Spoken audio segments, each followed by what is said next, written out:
안녕하세요. 박교논술 연구실장 김지윤입니다. 자, 지금부터 한양대학교 입시 전형, 논술 전형에 대해서 조금 자세하게 한번 알아보도록 할게요.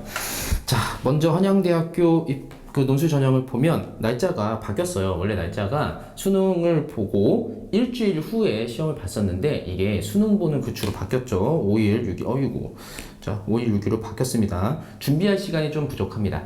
그러니까 수능을 보고 거의 뭐 하루만 준비해야 되죠. 자연계열은. 근데 우리는 인문상경계열이니까 토요일까지 한번 준비할 시간이 있긴 있어요. 그런데 한양대 논술의 난이도를 생각해 본다면 미리 조금 준비하는 게 필요할 겁니다. 이게 한 하루 이틀로 좀 잘 되진 않아요. 그래서 한양대를 준비한 친구들은 조금 미리 준비를 어떻게 할까를 고민을 해보셔야 됩니다. 모집 인원은 375명, 그래도 많은 편이긴 해요. 뭐 많이 줄어서 그런 거지만 어쨌든 아직까지는 좀 많은 편이고, 최저학력 기준 없죠. 중요한 거죠. 최저학력 기준 없으니까. 논술 실력을 극단적으로 끌어올릴 수 있는 친구라면 한번 도전해 볼 만한 그런 전형이죠. 그래서 경쟁률도 좀 높은 편이죠. 자, 뭐 모집 인원을 보면 새롭게 신설된 전형이 있습니다. 그러니까 원래 정책학과 행정학과 이 과에서는 논술을 선발을 다녔는데 논술 전형으로 총 11명이 늘어났어요. 그리고 경쟁률 보시면 아시겠지만 꽤 높습니다. 경쟁률.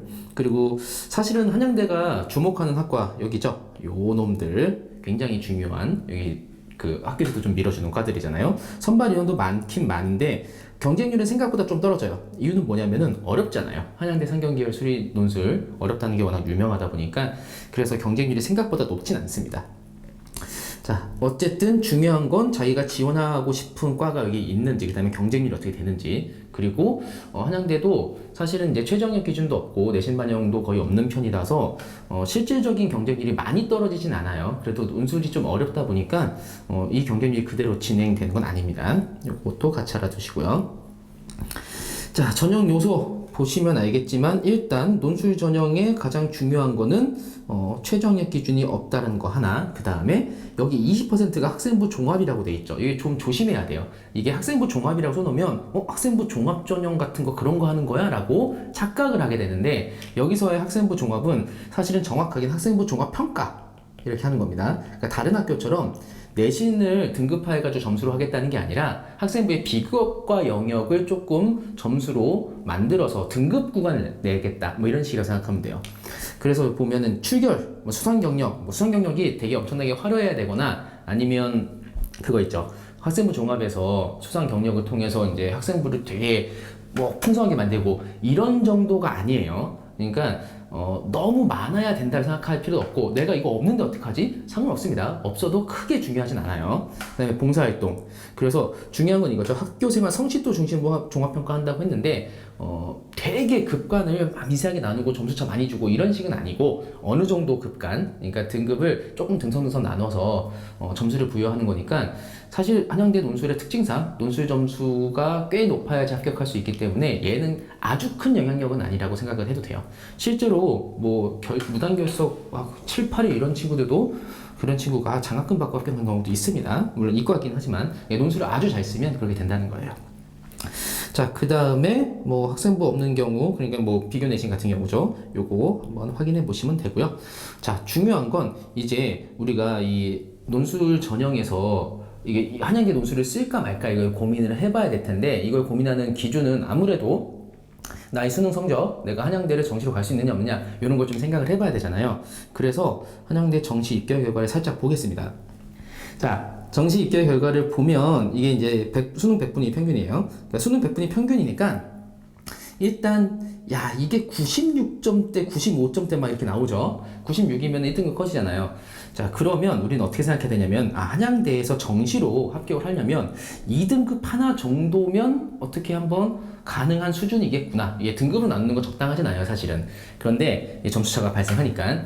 그래도 2등급 하나 정도면, 그러니까 다 1등급에 2등급 하나 정도면 한양대 정시가 일단 되는 거구나, 이렇게 생각하시면 됩니다. 이게 평균이에요. 그러니까 이거보다 더 낮은 형태에서 낮은 점수도 합격한다는 얘기입니다. 오해하면 안 돼요. 그리고 2등급이 2개가 있으면, 그러면 약간 쫄리는데? 이런 생각을 할 수가 있을 겁니다. 지금 보면 이제 상경계 여기 위에는 좀 높은 거고, 사회과학 계약도 꽤 높아요. 그리고 뒤로 갈수록 조금 낮아지긴 하죠. 그래도 95%대 이렇게 유지가 되고 있습니다.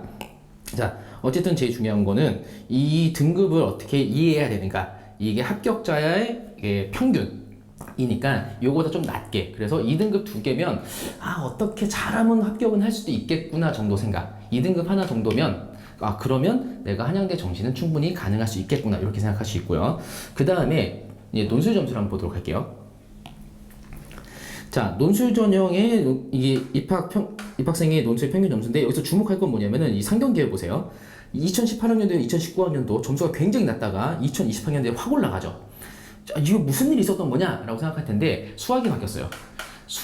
그 수리 논술이 옛날에 그 한양대 수리 논술은 여러 번 얘기했지만 진짜 어려웠어요. 이과 1등급도 이거는 다 못 쓸걸? 이 정도 수준으로 어려웠었습니다. 그래서 세 문제 중에서 이거 한 문제라도 제대로 쓸 수 있을까? 이런 문제들이 나왔었어요. 물론 2019학년도는 그거보다 조금 쉬워지긴 했는데 여전히 지금보다는 어려웠었죠. 그러다가 이제 확실히 쉬워져가지고 완전히 수능 형태 문제인데, 그러니까 문제 자체도 예전에는 진짜 수학적인 문제 이런 거였는데, 이제는 수능 형태, 좀 다른 겁니다. 그래서 수능 문제에서 많이 보던 형태랑 비슷한 문제가 나왔어요. 그리고 역시 문제 풀이가 좀 오래 걸리는 건 맞긴 맞습니다. 그런데 어쨌든 수학 문제의 난이도가 갑자기 바뀌는 바람에 이렇게 점수차가 크게 나타났다고 생각하면 돼요. 그래서 상경계열만 그렇잖아요. 그리고 나머지 같은 경우는 점수가 없죠. 그리고 보세요. 자연계열 보세요. 합격자 점수 보세요. 난리 나죠. 어려워요. 한양대가 수학이 원래 어렵습니다. 그래서 이과에서는 아까 비교과 이거 굉장히 안 좋은 학생인데 수리논술을 굉장히 잘 봐가지고 장학금을 받는 일도 발생한다. 이렇게 생각을 하시면 됩니다. 자, 이게 일반적으로 이게 논술 전형에서 합격하는 학생들의 점수. 그러니까 결론이 이거예요. 잘 써야겠다. 정말 잘 써야 되는구나. 특히 상경계열은 수학을 진짜 잘해야 되나 보다. 이렇게 생각하시면 됩니다. 그 다음에 추가적으로 자료 하나만 더 보여드릴게요. 자, 얘는 한양대에서 발표한 고교 유형별 등록자 현황이죠. 지금 첫 번째를 보시면 일반고 학생부 교과는 당연히 일반고 학생들이 압도적으로 유리합니다. 그리고 논술 전형에서도 사실은 일반고 학생들의 합격자 평균, 이게 합격자 비율이 64%꽤 높죠. 그리고 자공고는 원래 자공고 자체가 별로 없으니까 자유공고라고 해봤자 우리가 생각할 수 있는 거 한일고 정도밖에 없죠. 그 다음에 자사고가 20%꽤 높아요. 과학고 영재고는 어차피 이쪽으로 잘 안 오긴 합니다. 그래서 논술은 자사고 애들만 하는 거 아니야? 라고 생각하지 말라는 거예요. 대부분 60% 이상이 지금 일반고 학생들입니다. 정시도 일반고 학생들이 굉장히 높죠. 일단 기본적으로 일반고 학생들의 비율이 워낙 높다 보니까 그런 거예요. 물론 이 통계도 함정은 있습니다. 여기 일반고에 포함되는 대부분의 많은 비율을 차지하는 건 아무래도 교육권이 좀 다르겠죠. 강남 학생들이 좀 위주겠죠. 아무래도. 자, 그래도 이 자사고 학생들한테 굉장히 불리하겠구나. 자사고 학생들만 유리하다. 특목고만 유리하다. 이렇게 생각할 건 아니라는 거. 그 정도를 생각을 해주시면 될 거예요. 자, 이제 다시 논술 전형으로 넘어가 볼게요. 자, 이제 논술 문제를 한번 보겠습니다. 논술 문제가 인문은 좀 긴 글쓰기, 1200자, 조금 긴 글쓰기야. 그래도 한 문제니까 그나마 다행이죠. 자, 그리고 상경계열은 인문논술과 수리논술이라고 되어 있긴 한데, 이 인문논술이 이 전에는 어떤 메커니즘 설명, 그 다음에 이거를 비교 평가 이런 맥락이 있었어요. 그런데 이게 문제가 바뀌었습니다. 완전히 자료 해석으로만 바뀌었어요. 그것도 자료를 실제 작년 기출문제는 6개를 줬어요. 6개 자료만 주고 그냥 제시문 없이 설명해보래요. 이렇게 됐고, 올해 모의논술 같은 경우는 제시문 하나 주고 자료를 4개 줬습니다. 그러니까 자료를 통해서 뭔가 추론을 하는 거. 그러니까 딱 떨어지는 것도 아니에요, 사실은. 약간 추론처럼 해야 돼요. 그래서 한양대 논술이 조금 어렵고, 중요한 건 수리논술이죠. 아까 얘기한 것처럼 수리논술은 난이도가 좀 높은 수학 문제, 그리고 풀이가 좀 길어집니다. 그래서 수학 문제를 정확하게 푸는 것도 필요하고, 좀 길게 오래 풀어야 되는 문제를 제대로 정리하는 거, 이런 것까지 좀 잘해야 됩니다. 인문논술 같은 경우는 뭔가 기준에 되는 제시문 하나를 줘요. 그러니까 기준에 되는 제시문을 주고 어떤 맥락을 그 뒤에 있는 제시문에서 조금 더 구체적으로 긴 제시문이 나올 겁니다. 거기서 얘네가 어떻게 나타나는지, 그리고 단순하게 한 단계로 끝나지 않습니다, 논술이. 그러니까 약간 한양대에서 좋아하는 표현인데, 중충적 개념, 이런 걸 좋아해요. 중충적 개념이 뭐냐? 말 그대로 그냥 층이 여러 개예요. 여러 개의 층으로 좀 더 깊이 파고들어서 이 기저에 깔려있는 게 뭔지도 끄집어내고, 표면적인 의미도 뭔지 알아내고, 그 다음에 어떤 상반되는 두 개의 주제에 대해서 비교도 할 줄 알아야 되고, 그리고 가끔씩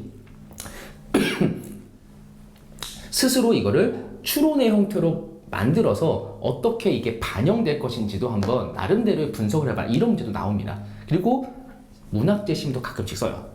그러니까 문학 재심을 쓴다는 게 뭐 실제로 뭐 시조 같은 걸 주고 거기에서 주제 의식을 뽑아내고 뭐 그런 것도 하는 경우가 있습니다. 그래서 한양대 같은 경우는 좀 다양하게 논술 전형을 좀 풍부하게 공부할 필요가 있고 글쓰기 연습을 좀 잘 하셔야 돼요. 왜냐면 아까 본 것처럼 점수가 높아요. 학교 점수가 높다는 거는 잘 쓰는 친구들이 그만큼 많다는 겁니다. 그래서 흔히 한양대를 천하대일 논술대회 이렇게 얘기하기도 하는데 정말 논술 실력이 좋은 학생들이라면 다른 요소를 다 배제하고 집중해서 딱 글을 잘 쓰면 확실히 합격할 가능성이 높아진다는 거. 그런데 여기서 좀 오해하지 말아야 되는 게 그러면 무슨 전문적인 작가처럼 써야 되냐? 그거 아니에요.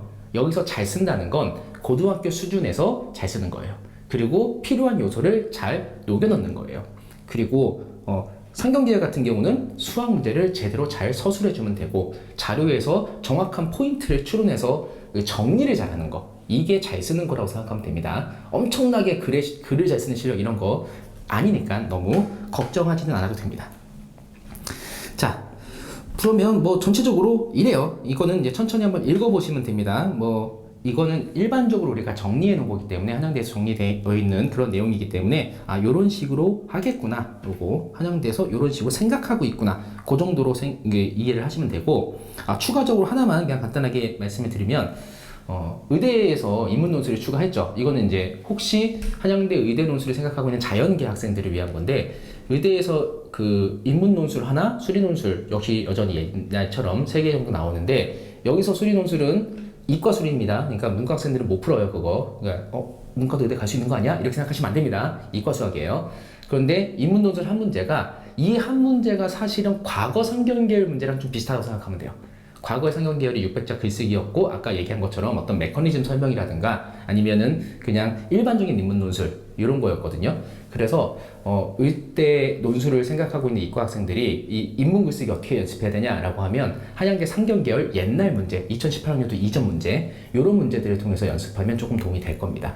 그리고 뭐 더 자세한 사항 궁금한 점 있으면 메가스터디 Q&A 게시판에 질문하셔도 되고요. 아니면 유튜브 댓글을 통해서 다시 한번 질문 올리면 필요한 부분 답변 달아드리도록 하겠습니다. 자, 그러면 한양대 지원한 학생들 논술 실력을 잘 키울 수 있도록 열심히 준비하도록 하고, 저희 관계 논술에서는 한양대 인문과 한양대 논술 수업을 10월부터 진행을 할 거예요. 자세한 사항은 나중에 공지로 알려드릴 테니까 그때 다시 한번 문의해 주시면 자세하게 안내 드리겠습니다. 예, 감사합니다.